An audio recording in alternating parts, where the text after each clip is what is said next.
Okay.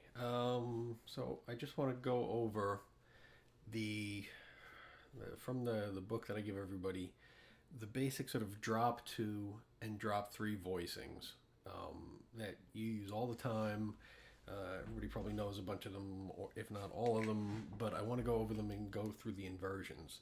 The simplest, the drop three, sort of a G major seven, right? Right. That's the G major seven. Everybody knows. The G is on the sixth string. The F sharp, the B, and the D. And this guitar always sends that. Every guitar sends out a tune to me these days. Um, so that's the root position. It's the root, the seventh, the third, and the fifth on top. It's called the drop three because from the top note down, if you had a closed voicing, meaning all the notes were as close to the next note as possible, you would have D, B, G, and F sharp. So what you're taking is the third note down, the G, and dropping it down an octave. So it's a drop three. Okay, so that's your basic sort of G major seven chord that I think is sort of the first major seven chord everybody sort of learns.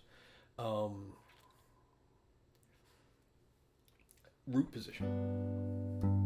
So if you move each note in that chord up to the next inversion, the G would go up to the B, the F sharp would go up to G, the B would go up to D, and the D would go up to F sharp. And you have this voicing, which is a first inversion,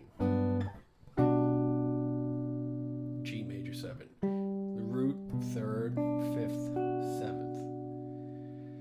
If you do that again, the B goes up to D, the G goes up to B, the D goes up to F sharp, and the F sharp goes up to G.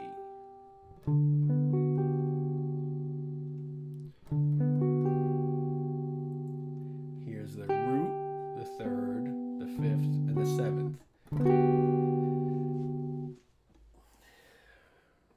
How useful a voicing this is questionable to me because it's important to know because you're to know your inversions as you're going up. And there's your fourth inversion, which we'll get to in a second. But with that D on the bottom, with the fifth on the bottom, it kind of sounds like a tonic. But what you can do is with these, once you know these voicings, is leave out the bottom note. Right? And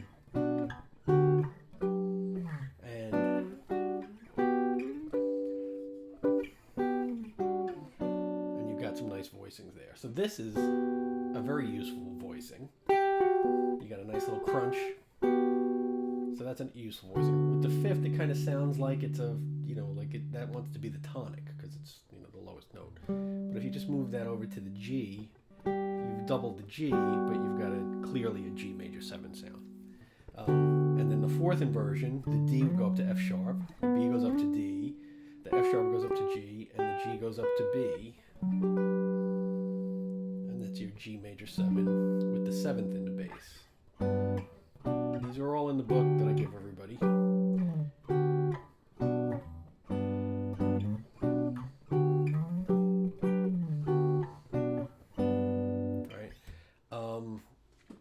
And with any one of these voicings, you can take it all the way through a scale. If you were doing G major, and we'll kind of get through these voicings as we go through the different chord qualities. Again, some of those, the minor 7 chords, that third inversion are kind of, second inversion rather, are more useful. Okay, so let's do the minor 7, G minor 7.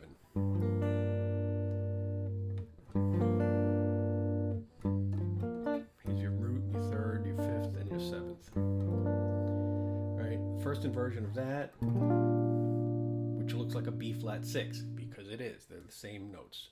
Whether you count G, B, D, G, B flat, D, F, it's a G minor. If you go B flat, D, F, G, it's a B flat 6 chord. So again, the G goes up to the D, the F goes up to the G, the B flat goes up to the D goes up to the F. Again, F goes up to the G to get to the second inversion. D goes up to the F, the G goes up to the B flat, and the B flat goes up to the D. See, I'm kind of not playing, you don't play the 5th string. On all of these voicings, it's 6th string, in this case 6th string, 4th, 3rd, 2nd.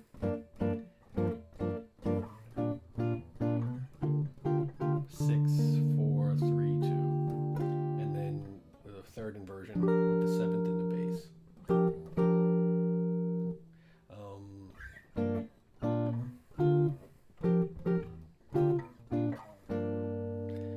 Dominant 7.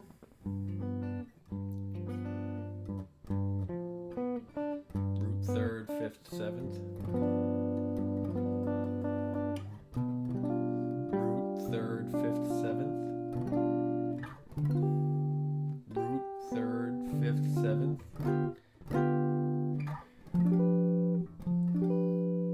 Root 3rd, 5th, 7th.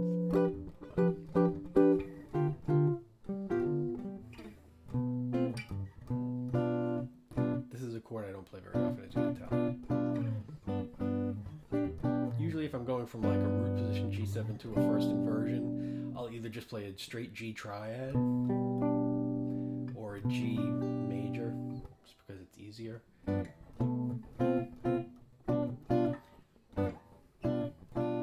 again, this voicing, G, D, F, without a 3rd is a useful voicing. Again, the top notes or the top 3 are always useful. The half diminished, G,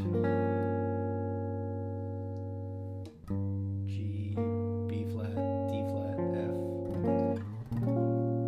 G, B flat, D flat, F, G, B flat, D flat, F, G, B flat, D flat, F, and diminished 7ths look the same everywhere.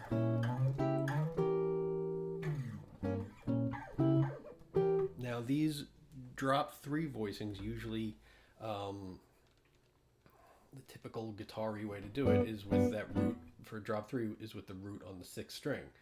But the same voicings can be played with the root on the 5th string. So here I'm playing a C major 7. The easier way to play that C major 7 is sort of as a bar chord, C major 7. But this way I'm leaving out that extra G, I'm leaving out that doubled G. And again, as you move through,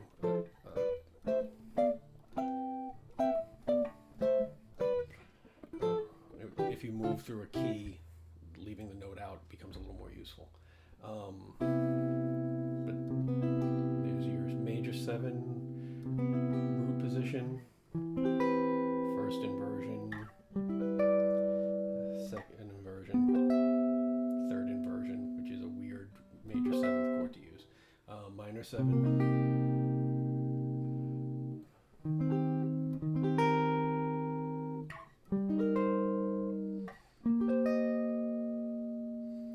Dominant 7.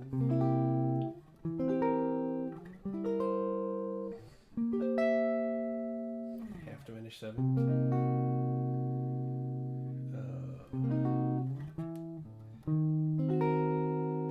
That's not a voicing I ever use. I had to think about that one for a second.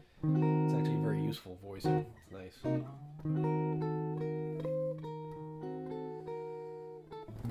So anyway.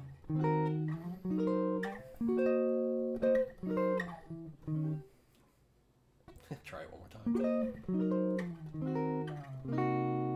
And diminished is all the same. Now for the drop 2, we'll do them with the root on the 5th string. So that's like this sort of bar C major 7, but we're not playing the top G. We're just playing from the 5th string, 4th, 3rd, and 2nd. And again, this is a drop 2 because from the top note down, it would be E, C, B, G. We're taking that C and we're dropping it down an octave. So there's your root position. Again, the voicings are all in the books that you guys have. It's all the stuff on Blackboard, right? This goes up to the 3rd, this goes up to the 7th, this goes up to the root, this goes up to the 5th.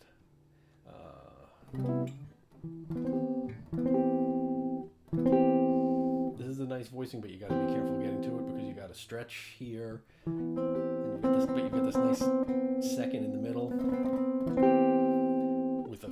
on top, which is a nice resonant interval on top. Then second inversion with the fifth on the bottom, and third inversion, which is a weird major seventh. Third inversion major sevenths are always weird because you have a major seventh in the bass, and you have a minor ninth interval between the top note and the bottom note, so they're always a little odd.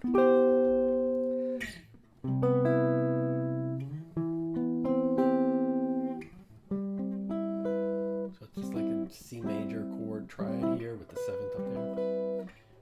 And this is like that C major triad there with the seventh in the bass. All right, minor seven. Or you can get it with 4 fingers if you prefer. But just this minor seventh chord, but I'm not playing the high E string. Again, the first inversion looks like an E flat 6, same notes.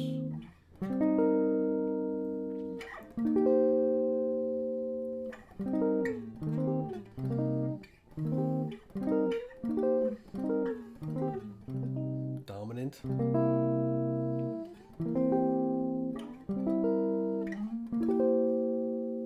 The dominant chord in third inversion is a totally typical sound, which you hear all the time. Minor 7 flat 5. See, I use this voicing a lot more for minor 7 flat 5 than this one. This one. But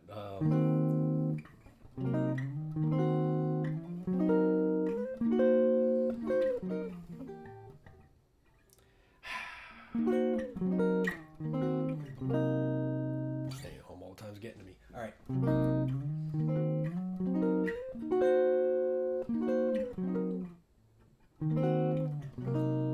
And diminished again is the same. Voicing just moving up a minor third every time. I'm going to do another video, break this up into 2 things. Those are the basic drop 2 and drop 3. And again, those voicings that we just did, like this C major 7, can also be played on the bottom 4 strings or on the top 4 strings. And any inversion can be moved because it's four strings together. The drop 3, you had a big space between, so you can only sort of start with the roots on the 5th string or the 6th string. These, the drop 2s, you can do anywhere. So I'm going to do another video with just 7th chords, all different voicings for 7th chords that are a little less typical. These are the typical guitar-y voicings, drop 2, drop 3, in root position, first inversion, second inversion, third inversion, that you should know and should be able to get through any chord, any key, whichever, practice everything in every key all the time.